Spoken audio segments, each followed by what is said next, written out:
Welcome to all of our friends out there in the Bosshole Transformation Nation. This is your host, John Brower, welcoming you to another installment of the Bosshole Chronicles. And today I'm going to be joined by none other than Sara Best, my great friend and business partner. We're going to be talking about the heart of the leader.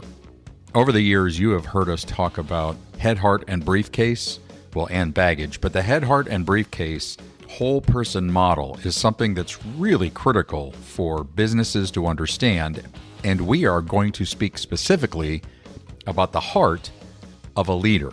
This is one of those more elusive and more difficult aspects of the whole person model, but we're going to narrow it down to three key attributes and traits that we believe effective leaders must possess.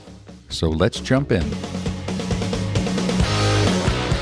The Bosshole Chronicles are brought to you by Real Good Ventures, a talent optimization firm helping organizations diagnose their most critical people and execution issues with world-class analytics.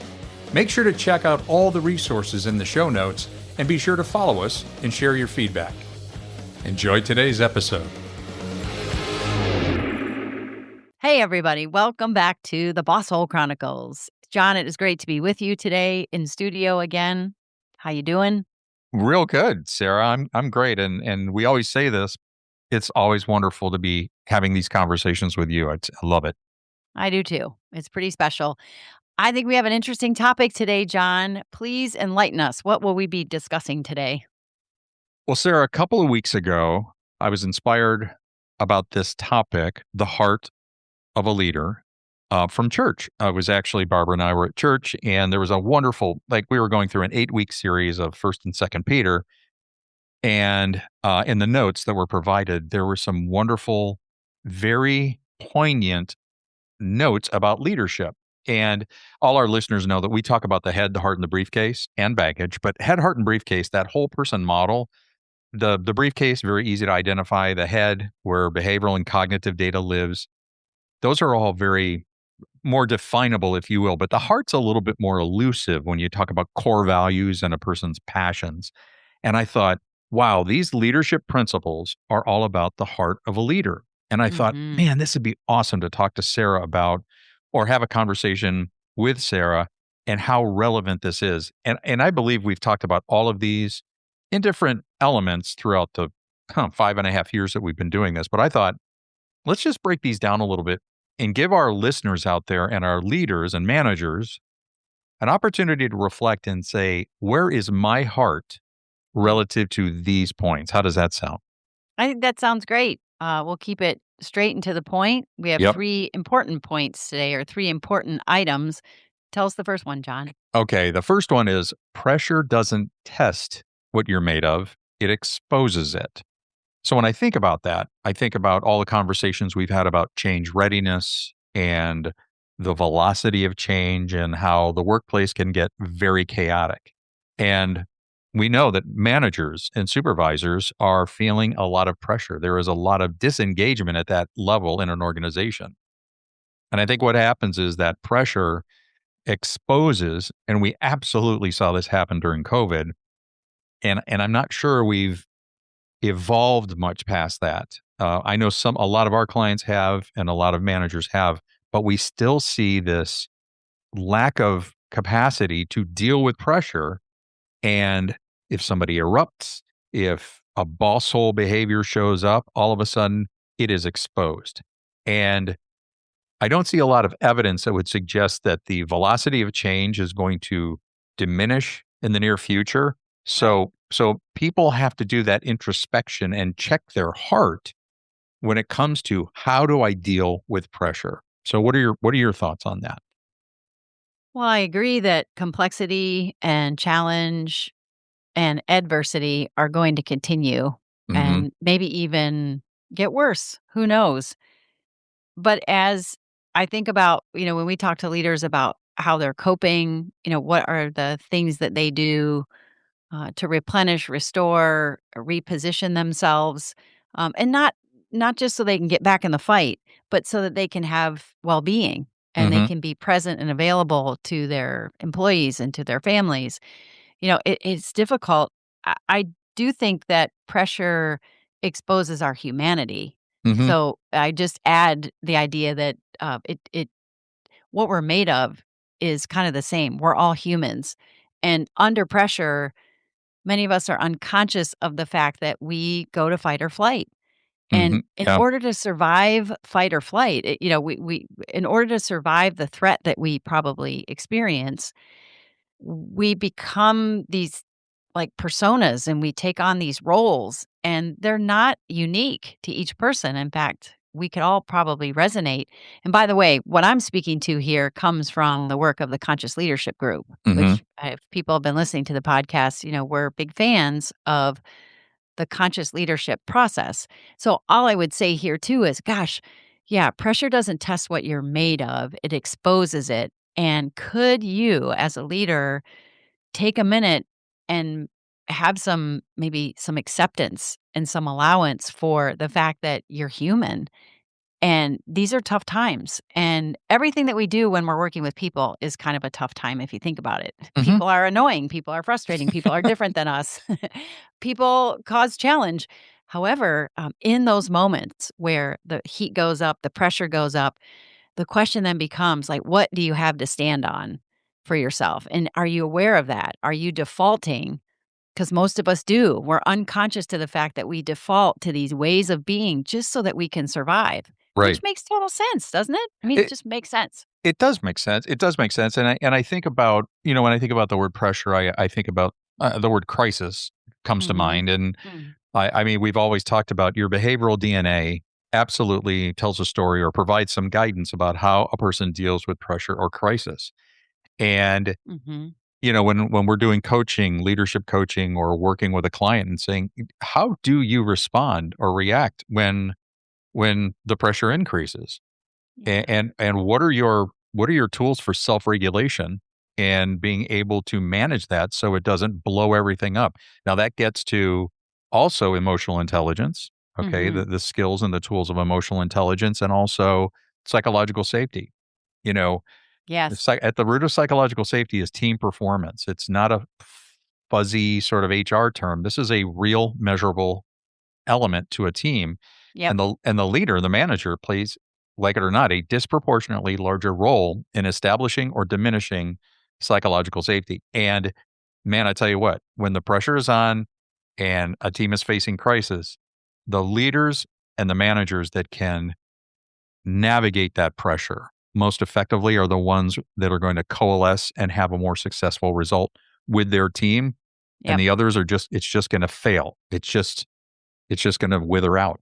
Yeah, John, I want to share just a quick example. I Mhm. was meeting with a colleague earlier today, and we were looking at data. We had emotional intelligence and predictive index data for an executive team of leaders for an organization, and it's a merged organization, a result of an acquisition and some other things. So they're in transition and whatnot. But the theory we developed, having looked at each of these individuals and their coping as it is sort of outlined in the emotional intelligence data, Mhm. we saw low optimism, we saw low Oh. stress tolerance, we saw low self regard. And when we looked at the PI data, we saw captains and mavericks and venturers and strategists and analyzers. These are typically behavioral patterns, head wiring that says, I'm confident in my own ideas, I'm independent, I'm autonomous. Yet we saw scores in assertiveness and independence that were low. Mm. So we developed a theory that we could have a Bosshole chief leader because these are highly accomplished people. I Right. mean, managing inordinately large books of business, and yet they're showing up as having low self-regard, low optimism, in some cases, poor interpersonal relationship. So it's based on what you just said. Like, this is an example of the challenge that one person's energy can create for a team of very competent people. Yes. They start to doubt themselves. They Yep. start to falter in decision making. They start to contract and withdraw their opinions and survive. Yeah. So Yeah. I'll let you know later if my theory was correct. I trust that it probably is, because we have data on our side. But Yeah. I think it goes back to if you're listening and you're asking yourself, do I have the heart of a leader? Ask yourself the question: how do you deal with pressure and crisis on your team? And Mhm. by the way, best way to find out is to ask them, which is exactly what you're finding out through Yeah. data, Yeah. because people suck at self evaluation. Mhm. I used to have a colleague that said, "Oh, no, no, it's really good to be good, self evaluation. You got to do good self evaluation." Well, if you're just talking to yourself and you don't have any data or feedback, what else are you going to hear? It's fair. It's a fair statement. So, John, the second idea, lead willingly and not reluctantly or under compulsion.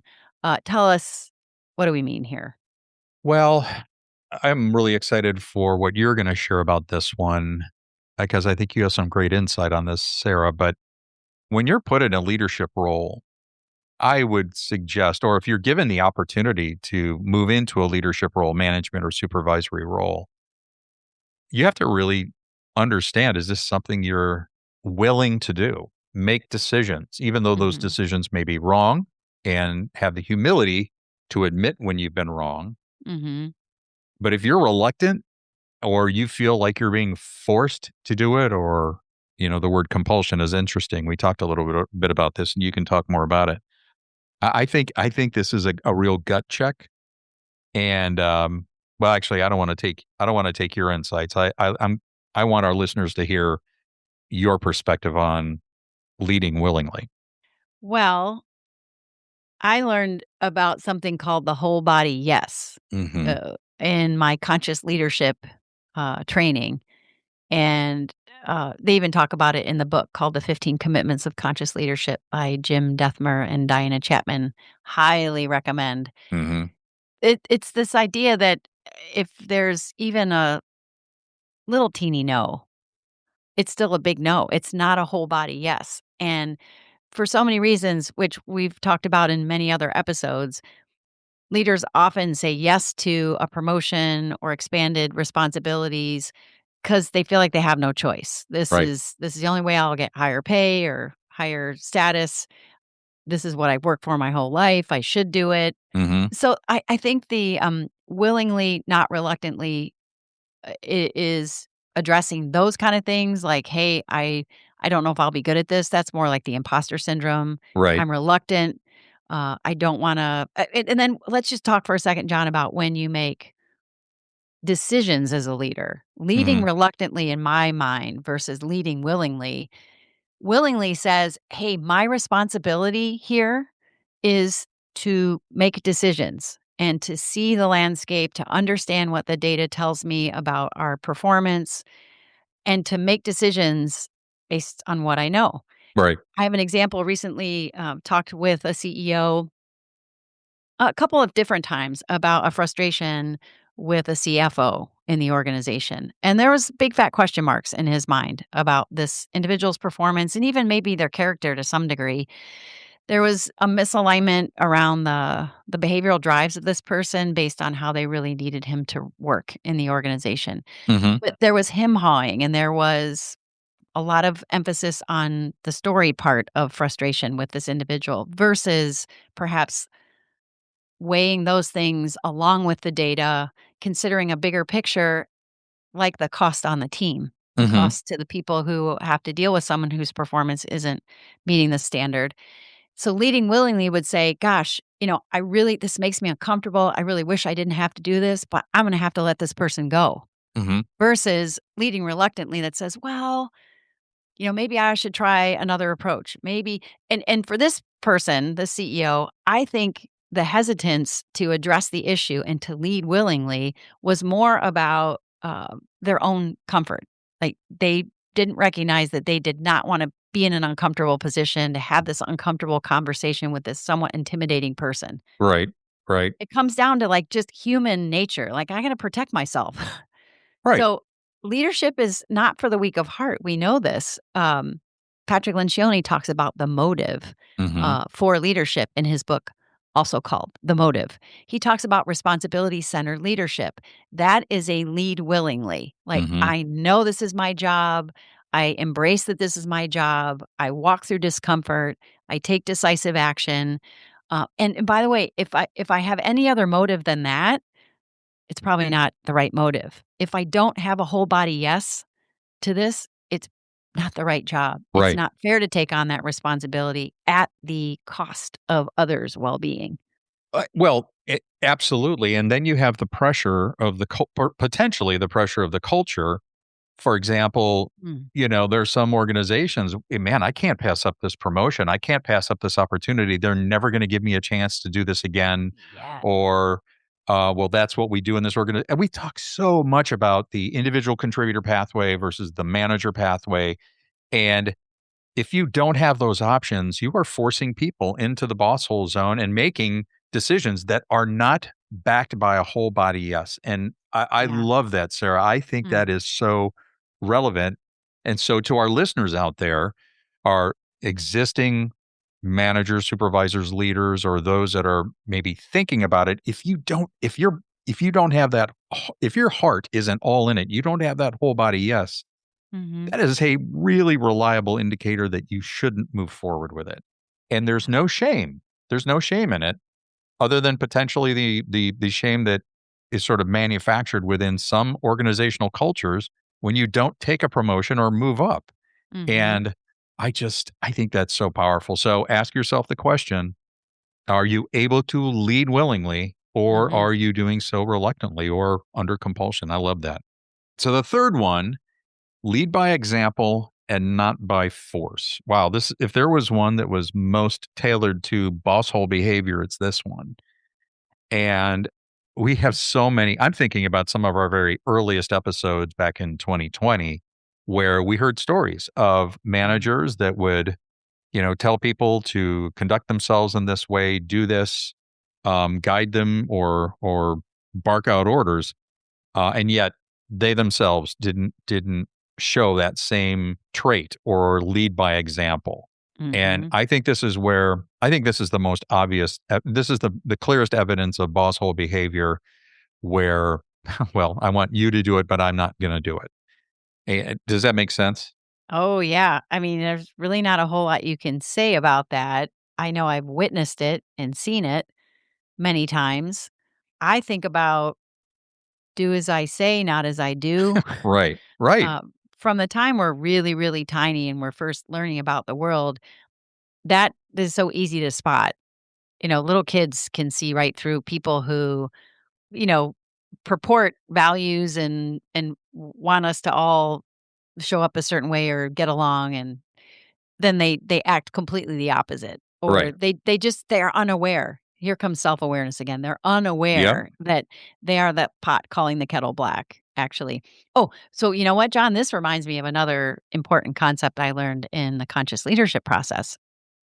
And it's not a new idea. It's an idea that's out in other models and out in the world as well too. Hmm. I think in AA they say if you spot it, you got it. This idea of, when we're frustrated by what someone else is doing, we Hmm. complain, "I can't believe they would think that way or say that. I can't believe they showed up that way." The idea is, "Hey, that's a mirror for you. Mm, Whatever is causing that frustration or concern in you is an indication that perhaps you have been unwilling to acknowledge and address that within yourself." interesting. Okay, that makes Yeah, sense. it's a Yeah. spiritual axiom, more or less, that, Right. like, the disturbance that you see out there is the same one that's going on in here. Hmm. So, I think some people are just have never been given the opportunity to embrace that or see that in themselves. Right. Like, they don't even know that that's what's going on. Does that make sense? It makes total sense. And you also make me think of what are the standards by which you are determining who should move into a leadership role? Well, let's be really clear here. I mean, you don't have to be in a management role to be a leader. I mean, leader is a Right. position of influence, hopefully ethical and favorable and moral influence with other people. But if you're looking for managers, what are the standards we're establishing? And all too often, it's very superficial. And I'm going to throw myself into this category because, well, Sarah, you're a persuader. I'm a captain. Those of us in that innovation and agility, we tend to be very outspoken. We tend to be very proactive, comfortable with risk. And right, wrong, or indifferent, it sometimes projects us with these leadership characteristics, and they go, "Oh, that person's a real go-getter. Let's put them in a leadership role. Let's make them a manager or a supervisor." And there's absolutely no rationale behind that. There's no conclusive evidence to say that this person will be a great leader, other than the fact that they are just assertive, comfortable with risk, and talkative, and they got great ideas and they can bring people together. Sometimes those examples are quieter. Sometimes those examples are less obvious. And Mhm. this is where we've talked about it, reinventing the workplace and reinventing the manager. We need to look for different characteristics and wiring, if you will, because the workforce today really demands that. And Mhm. the standards by which we would establish our managers and supervisors in the past, I think, are outdated and antiquated, but they're still very much present. And Yes. we elevate people into roles where they shouldn't be there because they have no other option, or that's the only way to advance in an organization. All the more reason to have a more robust individual contributor pathway. Oh, So, I know you speak on this a lot, John, and it's still elusive. I don't know that yeah, we have encountered many organizations that have amplified and sort of built out an individual contributor pathway. I yeah, do want to say, the lead by example, not by force. Two things about that. We've always heard the saying, it was Mahatma Gandhi who said, "Be the change you wish to see in the world." This brings us back to the true heart work of leadership. You hmm, have to work on you. The answers, the solutions, the influence, it all comes from within.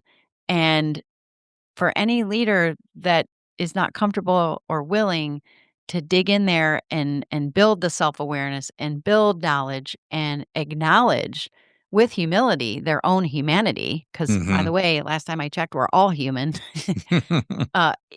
There's so much to that. So it puts the weight of the responsibility in our conversation back on the leader's shoulders. Like, hey, this is your work to know you and to develop you and to be in touch with your heart part.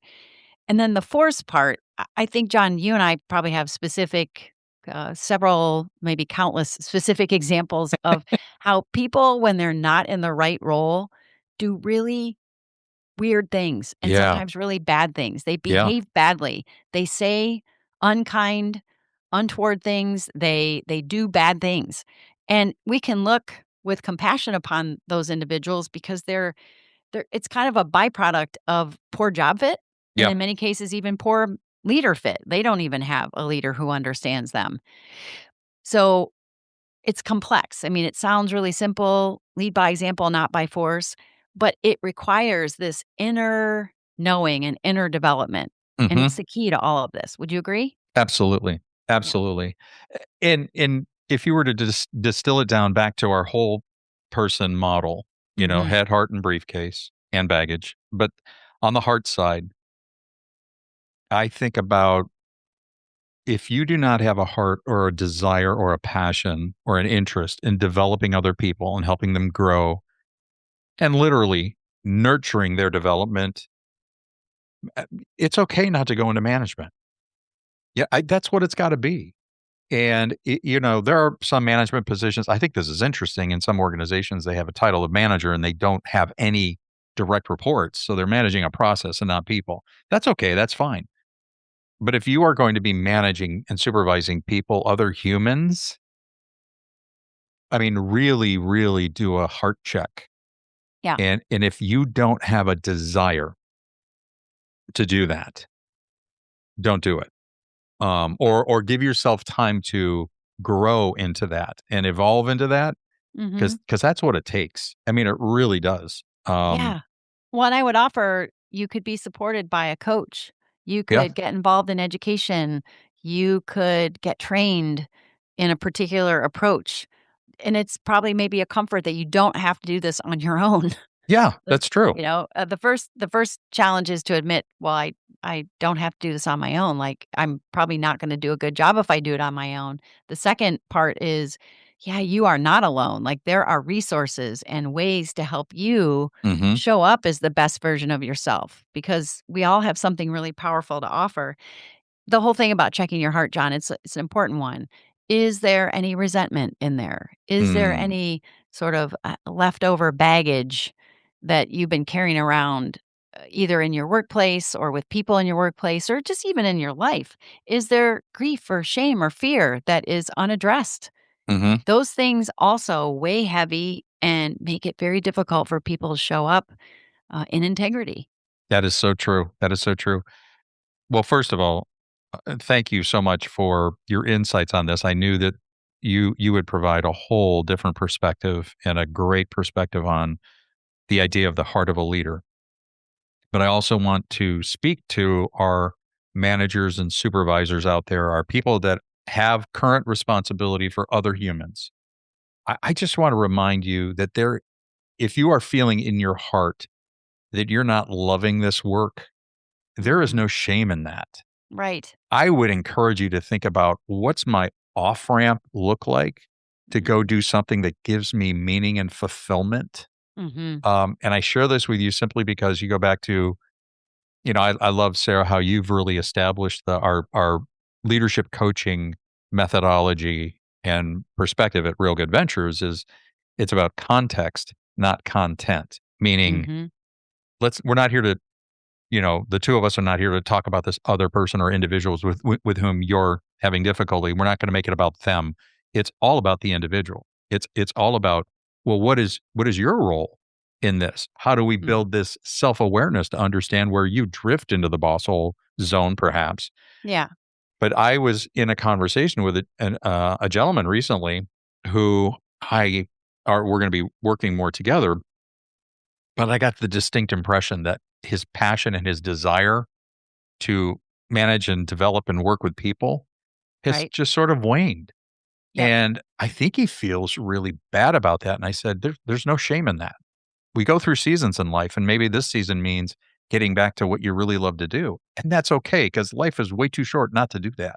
So I just wanted to give that bit of encouragement to our managers and supervisors out there that may think, gosh, I'm not in the right role. For whatever reason, this isn't for me. Okay, Yeah. find something else. Hallelujah. Like, how great to know that. And would it be so great if we could have like a Emancipation Day where people who are unhappy in their jobs could go, okay, me, I want something Yeah. different. Two things I wanna just conclude here with, Yep. John. You're right. It is not about the content. And maybe for each one of us, just to gently remind ourselves that it's so easy to focus on what is or isn't happening, Hmm. who's saying what. Like, we get all into the stuff and we relay the details and we retell the story. It's what we do. Yeah. It's never about that. The resolution to our issues and our frustrations is never about the content. It's always about our context, how we are coming to the content. Yep. Am I above the line or below the line? Am I open, curious, and committed to learning, or am I defensive, closed off, and committed to being right? And as far as I know, we spend much more of our time down there in the below the line, Yep. committed to being right. At least I do, anyways. No. So that's one thing. And the other thing is, when we had our retreat this year, we met as a team, we looked at our why do we exist? We Hmm. used Patrick Lencioni's 6 critical questions and we created our new thematic goal for the year. But we exist to honor God, provide heartfelt service, develop human leadership, and save lives. Hmm. And that's why we talk about this stuff. It is not lost on us, is it, John, that Mm-mm. we're talking about these moments and we only get these moments. And we want each and every one of our listeners to have the freedom and the peace and the full self expression in these moments. And you can't have that when you're settling for, when you're doing the right thing because you think it's your job to do the right thing and take this job. So that's my closing thought is we're all about saving lives. Hopefully today's message was a helpful one. Perfect, Sarah. Thank you. Loved having you here, everybody, and keep listening to the Bosshole Chronicles. Thanks very much for checking out this episode of the Bosshole Chronicles. It was so good to have you here. And if you have your own Bosshole story that you want to share with the Bosshole Transformation Nation, just reach out. You can email us at mystory@thebossholechronicles.com. Again, mystory@thebossholechronicles.com. We'll see you next time.